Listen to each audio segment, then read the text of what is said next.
지난 7일을 기준으로 일본에서는 신종 코로나 바이러스 감염증의 누적 확진자 수가 7만 3천 명을 넘기며 감염 확산의 심각한 사태를 온몸으로 맞고 있는 상황 속에서 각종 스캔들을 비롯해 코로나19 사태에 적절히 대응하지 못했다는 비판을 받던 일본의 아베 총리가 사퇴를 표명하자 놀랍게도 그동안 문매맞던 아베 내각의 지지율이 급등해 화제입니다. 일본 현지 매체 요미우리 신문에서는 지난 4일부터 6일까지 3일 동안 아베 정부의 지지율에 대해 여론조사를 실시했는데 그 결과 불과 한 달 전에는 37%에 그쳤던 아베 내각의 지지율이 15%포인트 급상승해 현재는 무려 52%를 기록하고 있고 뿐만 아니라 일본 TBS 텔레비에서 지난 5일과 6일 이틀에 걸쳐서 실시한 여론조사에서도 아베 정부에 대한 지지율이 62.4%로 나타나 지난달에 비해 27%포인트 올랐죠. 또한 여당인 자민당의 지지율 역시 여론조사 결과 43.2%로 집계되어 2012년 2차 아베 정부가 출범한 이후 최고치를 기록한 것인데 특히 이 수치가 얼마나 높은 것인지 쉽게 이해하기 위해서 야당의 지지율과 잠깐 비교해보자면 야당의 경우 지지율이 4%가 넘는 곳이 단 하나도 없을 정도로 자민당의 일방적인 압승이라는 충격적인 결과가 나왔죠. 이 외에도 일본의 현지 매체 교도통신이나 니혼 게이자이 신문에서도 여론조사를 통해 비슷한 결과를 보도하고 있는데 결과적으로 일본의 아베 신조 총리가 건강 이상의 이유로 사퇴 카드를 꺼낸 것이 정부와 여당 입장에서는 신의 한 수가 된 정말 이상한 일본의 현 상황입니다.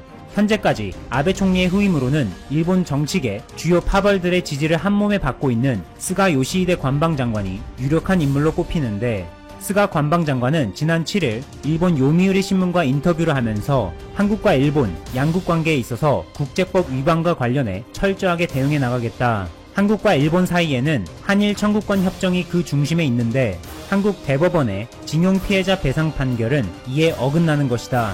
만약 한국 내 일본 제철의 자산에 대한 현금화 절차가 시작된다면 모든 가능한 대응을 검토할 것이다. 라고 언급하며 자신이 차기 총리로 취임하더라도 한일 관계에 있어서 기존의 아베 정권의 입장을 그대로 이어가겠다는 뜻을 드러냈습니다.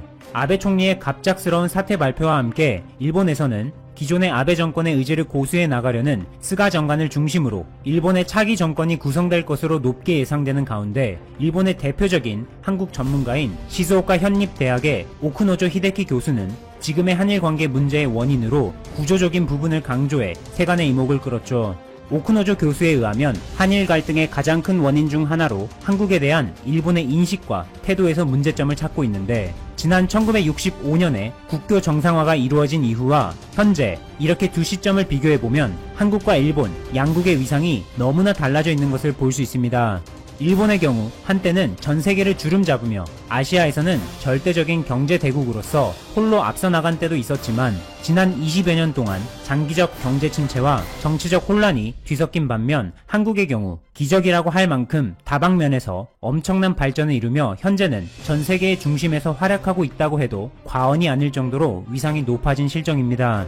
오쿠노조 교수는 현재 일본 정부가 무섭게 치솟아 올라가는 한국의 위상을 인정하지 않고 있다는 점을 문제점으로 부각시키며 한일 관계 개선을 위해 우선 한국에 대해 잘 이해하려고 노력해야 한다고 말하죠. 일본에서도 알고는 있지만 인정하기 싫어하는 전 세계적으로 높아진 한국의 위상을 잘 보여주는 사례들은 최근 들어 쉽게 접할 수 있는데요.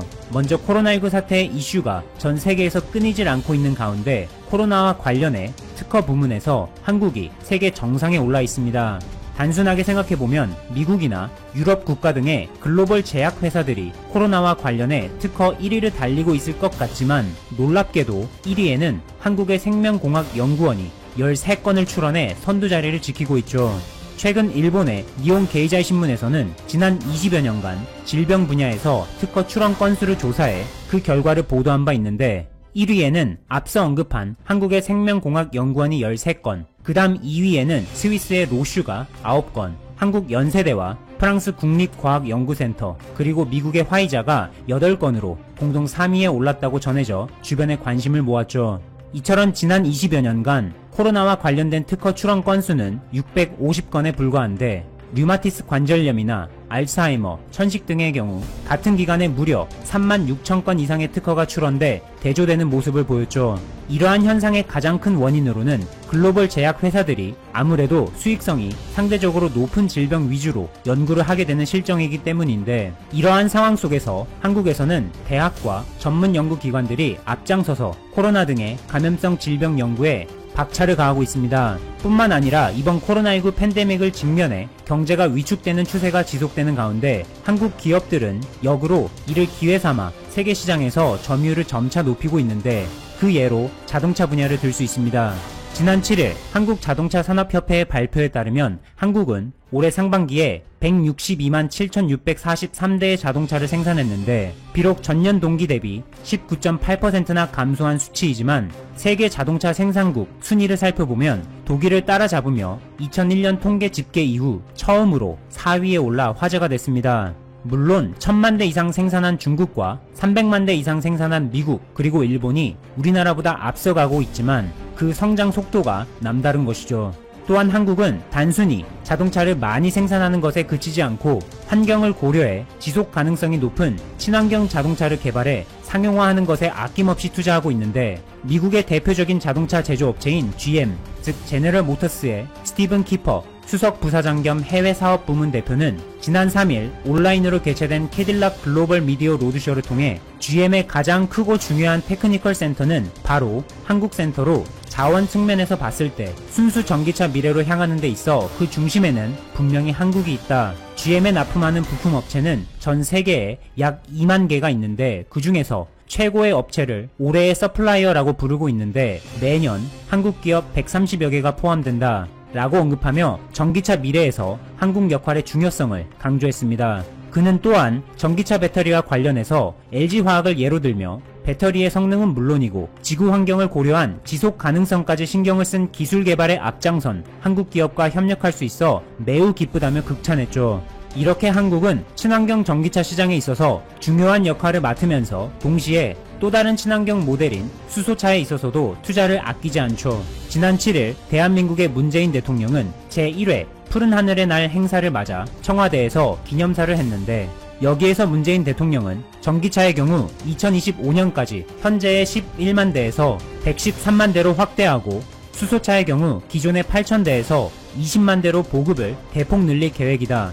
그리하여 한국이 친환경 자동차와 미세먼지 관련해 기술 경쟁력을 갖춰 세계 시장을 선도할 수 있도록 한국의 기업들을 전략적으로 지원할 것이다 라고 언급하며, 지금의 기후 환경 위기를 한국 경제의 성장 계기로 만들어 그린 뉴딜 정책과 함께 포스트 코로나 시대를 열겠다 강조했죠. 일본을 놀라게 할 점점 높아지는 한국의 위상은 이뿐만이 아니죠. 지난해 2019년 한국의 대표적인 글로벌 기업 삼성전자는 일본에서 NTT 도코모와 함께 탑2 통신업체로 손꼽히는 KDDI와 장비 계약을 맺은 바 있는데, 최근 세계 최대 시장에서 잭팟을 터뜨려 화제입니다. 전 세계 이동통신 매출면에서 1위를 달리고 있는 미국의 통신사업자 버라이즌은 삼성전자와 지난 7일 66억 4천만 달러 규모의 초대형 5G 장비 계약을 체결했다고 발표했는데, 이는 한국에서 단일 수출 부문 최대 규모의 수주로 삼성전자는 앞으로 5년간 미국의 버라이즌에 5G 이동통신 장비를 비롯해 네트워크 솔루션 2030년 시스템 반도체 세계 1위를 노리는 삼성전자. 시스템 반도체에는 다양한 제품군이 있죠. 컴퓨터의 두뇌 역할을 하는 CPU, 스마트폰의 두뇌 역할을 하는 AP, 5G 통신칩, 이미지 센서 등이 있는데요. 그 중에서 삼성전자가 가장 욕심을 내는 시장 중에 하나가 바로 이미지 센서입니다. 현재는 일본의 소니가 압도적인 시장 점유율 1위를 차지하고 있지만 삼성전자의 추격세가 가파르고, 최근 미국과 중국의 갈등이 깊어지면서 화웨이가 창사 이래 최대의 위기에 맞았고, 이렇게 화웨이가 무너져 내릴수록 삼성전자의 이미지 센서 사업에는 엄청난 호재가 될 수밖에 없는데요. 이 관련 내용에 대해서 한번 자세히 들어가 보겠습니다. 좋아요, 구독 한 번씩만 부탁드리고요. 이미지 센서는 카메라 렌즈로 들어온 빛을 디지털 신호로 바꿔주는 반도체로 4차 산업의 눈이라고 불립니다. 과거와 다르게 요즘 출시되는 스마트폰에는 트리플 카메라, 쿼드 카메라 이렇게 여러 개의 카메라 모듈이 장착되는 추세입니다. 삼성이 최근에 출시한 보급형 스마트폰 시리즈 A31 시리즈에서도 쿼드 카메라가 포함되는 등 플래그십 제품뿐만 아니라 중저가형 제품에서도 이렇게 포함되는 카메라의 숫자가 늘어나고 있습니다. 소비자의 눈높이가 높아짐에 따라 차후 스마트폰 시장에서 이미지 센서의 수요는 폭발적으로 늘어날 수밖에 없다는 것이죠. 스마트폰의 판매량이 동일하더라도 스마트폰 개당 들어가는 이미지 센서의 숫자가 많아질 것이기 때문에 수요가 늘어나는 것이고, 스마트폰 시장이 커지면 그에 따라서 또 수요가 늘어난다는 것입니다.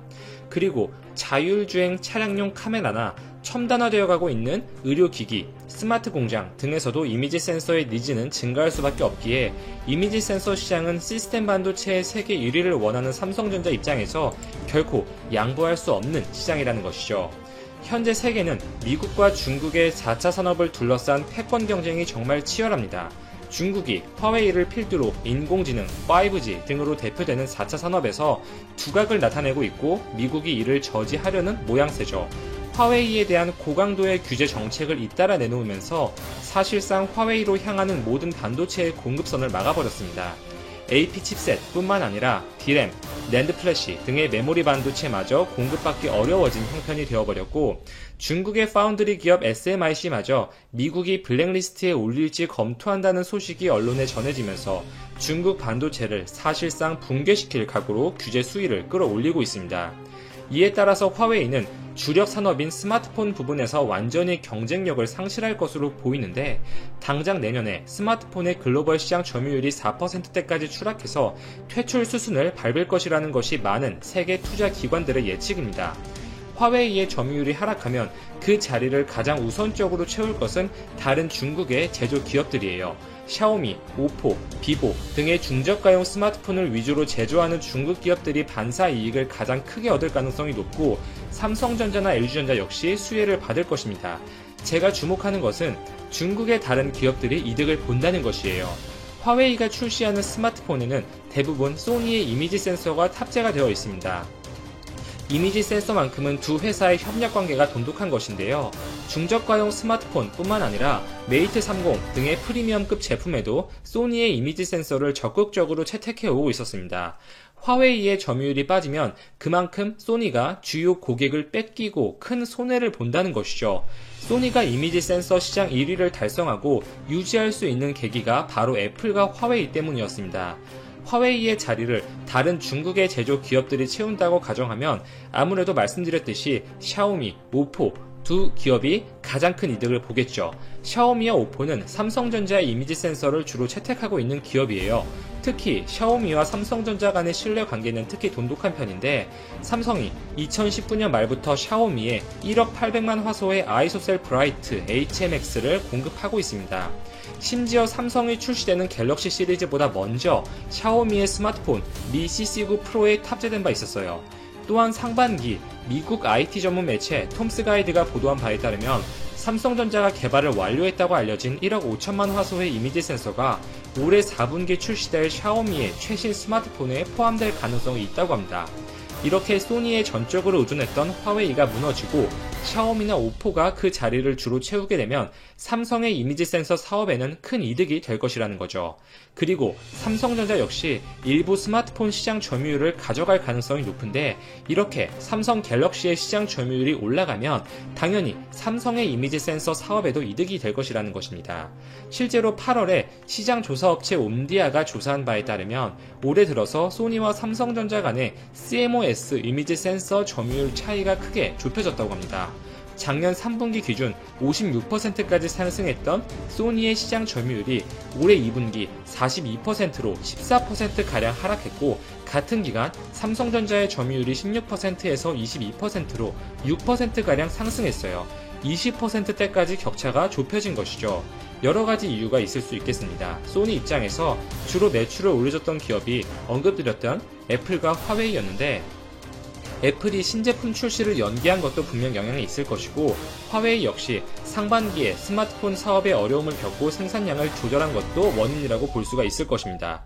그러나 그 배경에는 삼성의 기술력도 한몫을 하고 있는데, 세계 최초로 1억 화소의 벽을 뚫었던 것이 삼성전자이고, 이미 소니의 최고 화소 제품 6,400만 화소를 추월했죠. 또한 기존의 테트라셀 기술을 넘어서 노나셀 기술을 적용한 바 있었는데 이 9개의 인접한 픽셀을 하나의 큰 픽셀처럼 동작하게 하는 방식으로 어두운 환경에서도 밝게, 밝은 환경에서는 더욱 세밀한 이미지 센서를 구현할 수 있는 삼성만의 차별화된 기술입니다. 그리고 이미지 센서 관련 특허 출원 건수를 보더라도 삼성이 1위를 기록하고 있는데요. 2015년 이후 기업별로 볼 때 삼성전자가 28%, 소니가 16%, SK하이닉스가 12%, 이렇게 삼성전자의 관련 연구가 가장 활발하다는 것을 수치로도 알 수가 있는 것이죠. 이러한 지속적인 노력과 외부의 상황마저 우호적으로 겹치면서 삼성전자 이미지 센서 사업에 긍정적으로 작용하고 있는 것입니다.